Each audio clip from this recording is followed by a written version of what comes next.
न्याय साहब सामने देखे तो न्याय साहब सर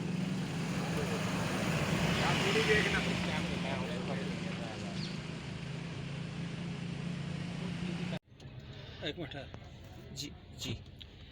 आज हमारी खान साहब के साथ मुलाकात है और अभी हम अटक जेल जा रहे हैं, तो इंशाल्लाह खान साहब को जो केसेस की अपडेट्स है वो भी देंगे और जो बाहर की सूरत हाल है वो भी बताएंगे और उन्हें खुशखबरी सुनाएंगे कि पाकिस्तान तहरीक इंसाफ अस्तोर का इलेक्शन जीत गई है। वो तो ठीक है, आज कौन से केसेस के हवाले से तमाम केसेस के हवाले से बताएंगे और स्पेशली जो साइफ़र केस हो रहा है तो उनकी अपडेट्स भी देंगे और बाकी जो लीगल स्ट्रेटजीज़ है उनके बारे में उनसे इंस्ट्रक्शंस लेंगे।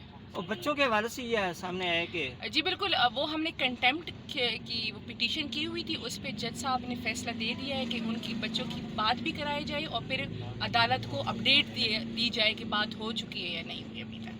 15 सितंबर को जो जेल सुपरडेंट है वो खुद पेश होकर रिपोर्ट देंगे कि बात हुई है कि नहीं हुई है। इन्होंने तो कहा है कि जो ऑफिशियल सीक्रेट एक्ट है इस हवाले से बात नहीं करवाई जा सकती। अदालत ने कहा है, वही अदालत ने कहा है जहाँ पे ये केस चल रहा है, ऑफिशियल सीक्रेट एक्ट के स्पेशल जज ने ये इंस्ट्रक्शंस दी हुई है कि बात हो सकती है।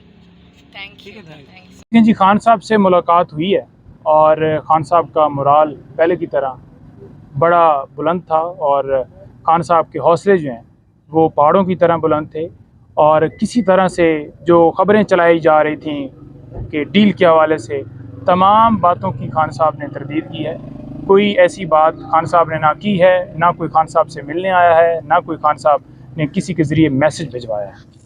दूसरे नंबर पर जब खान साहब से हमने पूछा कि सर ये बताइएगा कि कोई डील के हवाले से कोई आप बताएं हमें कि ये बात चल रही है, तो खान साहब ने वाज़ह तौर पर कहा कि सिर्फ़ और सिर्फ मैं यहाँ पर एक बात करूँगा, वो ये बात करूँगा कि इलेक्शन जो है वो टाइम के ऊपर होने चाहिए और इसके अलावा कोई और बात नहीं है। ये सारे वहम निकाल दें, इनके अंदर कोई वहम हो, इनके अंदर कोई ऐसी बात हो, अंदर से ये सारी चीज़ें निकाल दें। साइफ़र केस के हवाले से डिटेल से बात हुई और उन्होंने वाज़ह पैगाम दिया कि आप बिल्कुल बताएं कि साइफ़र के ऊपर जो ये बोगस केस बनाया गया है ये क्या है। उन्होंने कहा जी बेसिकली साइफ़र जो है वो बाहर से मुदाखलत हुई और वहाँ से जब मुदाखलत हुई है और जो साइफ़र आया उसको डीक्लासिफाइड किया गया, वो बाकायदा तौर पर जो उसका प्रोसेस है वो फॉलो किया गया और कानून के मुताबिक कैबिनेट ने उसे डीक्लासिफाइड किया और वो जो कॉपी है वो उसके हवाले से जो उसके अंदर लिखा था कॉपी के अंदर, मैंने अपनी जो है वो आवाम कौम को बताया कि किस तरह कोई हमारे मुल्क के अंदर मुदाखलत कर सकता है, बाहर से कोई धमकी भेज सकता है कि इस जो वज़ीर आज़म है इसको हटा दो। तो बेसिकली वो ये कह रहे थे कि ये साजिश ही इस वजह से की गई कि साइफ़र आया नहीं है, क्योंकि जो बाहर से मुदाखलत हुई जो अमेरिका है उनके हवाले से उन्होंने वाज़ह ये बात की कि ये उनकी तरफ से ये जो है वो एक बात को रोकने के लिए इन्होंने जानबूझकर ये ऐसा प्रोपेगेंडा किया ताकि लोगों तक पता ना चले, क्योंकि उनके लिए खुद ये एक शर्मिंदगी की बात थी कि कैसे अंदरूनी मामलात में मुदाखलत किसी भी मुल्क में की जा सकती है। तो उन्होंने कहा जी कि देखें बात यह है कि उन्होंने हमारी गैरत पे हमला किया, उन्होंने जो है वो हमारे अंदरूनी मामलात के अंदर मुदाखलत की। तो मैं अवाम का नुमाइंदा हूँ, मुझे अवाम ने वोट दिया, मैं इस मुल्क का शहरी हूँ, मुझे मुल्क से प्यार है और मैं कैसे ये बर्दाश्त कर लेता कि कोई बाहर से धमकी दे और मैं चुप करके बैठा रहता। मैं क्यों ना लोगों को बताता कि इस तरह से ये साजिश की गई और उसका आपने रिज़ल्ट देख लिया कि वाकई ही चलती फिरती जो हुकूमत है वो साइफ़र के बदले में जो है वो गिरा दी गई। दूसरे नंबर पर उन्होंने कहा कि ये जो डॉक्यूमेंट्स कहते हैं कि कोड जो हैं शेयर किए गए, किसी तरह से कोड्स ना शेयर किए गए, ना कोई ऐसी जो ओरिजिनल जो साइफ़र है उसको मैंने किसी के साथ शेयर किया, बल्कि इसके ऊपर तो वो ओरिजिनल जो है वो फ़ॉरेन ऑफिस के अंदर मौजूद होता है और अभी भी वहाँ पर ही है। तो ये सिर्फ़ और सिर्फ इल्ज़ाम या इस केस इस वजह से बनाया गया है ताकि मेरी हिम्मत टूट जाए। यहाँ पर उन्होंने बताया कि मुझे जो रिपोर्ट जमा करवाई गई है सुप्रीम कोर्ट में, तो उन्होंने कहा कि ये देखें ये जो सारी बातें की जा रही हैं ना कि ऐसी सहूलतें मिल गई हैं, यूँ हो गया है, ये हो गया है और वो बड़ा जो है अंदर जो है आराम कर रहे हैं। उन्होंने कहा जी बिल्कुल वही सेल है, उसी तरह से रखा हुआ है, वही पोजीशन है जो पहले दिन आके मैंने इधर बताई थी और उसी तरह से रखा गया है। लेकिन खान साहब ने कहा कि देखिए ये कुर्बानी देनी पड़ती है, कौम के लिए कुर्बानी देनी पड़ती है, अपनी नस्लों के लिए कुर्बानी देनी पड़ती है और वो मैं कुर्बानी दे रहा हूँ और दूंगा। आवाम के हवाले से उन्होंने वाज़ेह मैसेज भेजा है कि देखें, जिस तरह मुझे यहाँ पर रखा गया है और मैं अपने मौक़िफ़ से कभी भी नहीं हटूँगा, क्योंकि ये हकीकी आज़ादी की जंग है और इस हकीकी आज़ादी की जंग जो है इसको आपने भी इसी तरह से कंटिन्यू रखना है। और जो कौम झुक जाती है, डर जाती है या अपने मौक़िफ़ से पीछे हट जाती है तो वो कभी भी आज़ाद नहीं होती, और ये आप लोगों की आज़ादी की जंग है। आज उन्होंने कहा कि देख लो कि गरीब आवाम के साथ क्या किया जा रहा है। आज उन्होंने देखा कि उन्होंने कहा कि आप ये देख लो कि मुल्क के अंदर महंगाई कहाँ पर पहुँच गई है, चीज़ों की कीमतें कहाँ पर पहुँच गई हैं, पेट्रोल डीज़ल कहाँ पर पहुँच गया है। आज जो बिजली के बिल हैं, एक बंदे की तनख्वाह जो है 20-30 हज़ार है, तो कैसे वो 70-70 हज़ार बिल जो है वो अदा कर सकता है। एक मुल्क के अंदर जो मुआशी बहरान आ चुका है, उन्होंने कहा जी वाहिद इसका जो रास्ता है वो सिर्फ़ और सिर्फ इलेक्शन है, और इलेक्शन जो है वो टाइम के ऊपर होने चाहिए और उनके ख़िलाफ़ कार्रवाई होनी चाहिए जिन्होंने KP में, पंजाब में इलेक्शन के अंदर डिले करवाया और जानबूझकर इलेक्शन नहीं करवाए। उनके ख़िलाफ़ जब तक आर्टिकल 6 नहीं लगेगा, उनके ऊपर तौहीन अदालत की कार्रवाई नहीं होगी, क्योंकि सुप्रीम कोर्ट ने जब वाज़ेह कह दिया और उन्होंने इलेक्शन नहीं करवाए, तब तक ये जो है आगे नहीं जा सकता। दूसरा उन्होंने जो ये बात की है कि देखें, मेरी ना जायदाद बार है, ना मेरे बैंक्स बार हैं, ना मेरी कोई प्रॉपर्टी बार है, मैं इस मुल्क का हूँ और मैं इस मुल्क के अंदर रहूँगा। ये वहम दिल से निकाल लें कि मैं मुल्क छोड़कर बाहर चला जाऊँगा, और मैं हर तरह की, जिस तरह की ये तकलीफ़ दें, जिस तरह का ये हाल रखें। उन्होंने कहा कि मेरे जो हवाले से कोई बात करने की कि मुझे ये फैसिलिटी है या नहीं, उसको छोड़ दें।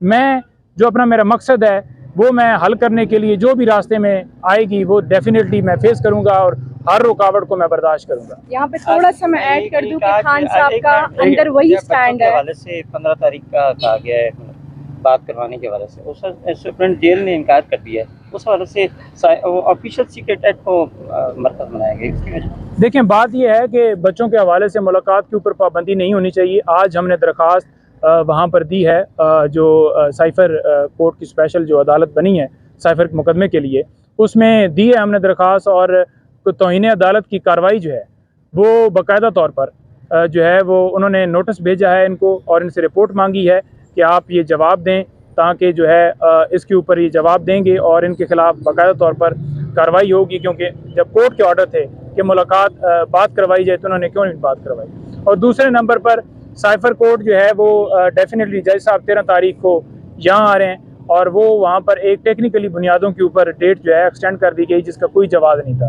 14 के लिए डेट रखी गई है, सुनने में आया है अभी हमें यहाँ पर 14 के लिए तो रखी गई है। उसमें हमने ये सुना है कि इन्होंने ये कहा है कि ठीक है जी फैसला करते हैं, और बाद में ये कहा कि क्योंकि दूसरों की वो प्री अरेस्ट बेल जो हैं वो पेंडिंग है, तो उनके साथ ही जो है फैसला किया जाएगा। हालांकि पहले ये कहा गया कि जो वो अलग है बेल, प्री अरेस्ट बेल, और पोस्ट अरेस्ट बेल जो है अलग है, तो हम अलग-अलग सुनेंगे। लेकिन बाद में आपके सामने है कि उन्होंने 14 तारीख रख दी है, कि तो मुसलसल ये जो इंसाफ है इससे डिले किया जा रहा है। तो 16 नवंबर के हवाले से ज़ाती तौर पर बुलाया गया है।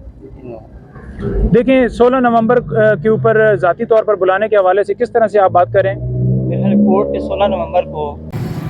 जी सर। बिस्मिल्लाहिर्रहमानिर्रहीम। अभी जी खान साहब से शराज राजा साहब, मैं और बिलाल उमर बोदला साहब अभी मिल के निकल रहे हैं, और खान साहब से मुख्तलिफ मौज़ूआत पे बात हुई, उनके केसेस से मुतल्लिक मुतफर्रिक कुछ पॉलिटिकल जो गिरफ्तारियाँ हुई उनके हवाले से अपडेट किया गया। जो GB में इलेक्शन जो रिज़ल्ट इलेक्शन कमीशन रोक के बैठा हुआ है उसके बारे में भी डिस्कशन हुई, और ख़ास तौर पे जिस पॉइंट पे बात हुई वो बेसिकली ये G20 का जो विज़िट था उस पर डिस्कशन हुई।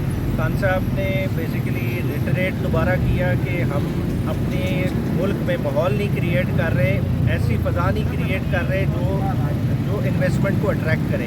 तो उन्होंने मिसाल दी कि एक शहद को देख के ही मक्खियाँ आती हैं, जब तक आप वो माहौल पाकिस्तान में क्रिएट नहीं करेंगे फ़ॉरेन इन्वेस्टमेंट नहीं आएगी। और फ़ॉरेन इन्वेस्टमेंट में भी सबसे पहले कौन आता है? आपका जो ओवरसीज़ पाकिस्तानी बैठा हुआ है, और उसने तभी इन्वेस्ट करना है जब वो देखेंगे कि इस मुल्क में जमहूरियत बहाल रहेगी, कोई ह्यूमन राइट्स की वायलेशन नहीं होगी। तो हमें एक बेहतर माहौल क्रिएट करना पड़ेगा। लॉन्ग टर्म में स्ट्रेटिजिक दूसरी इन्वेस्टमेंट्स आती हैं।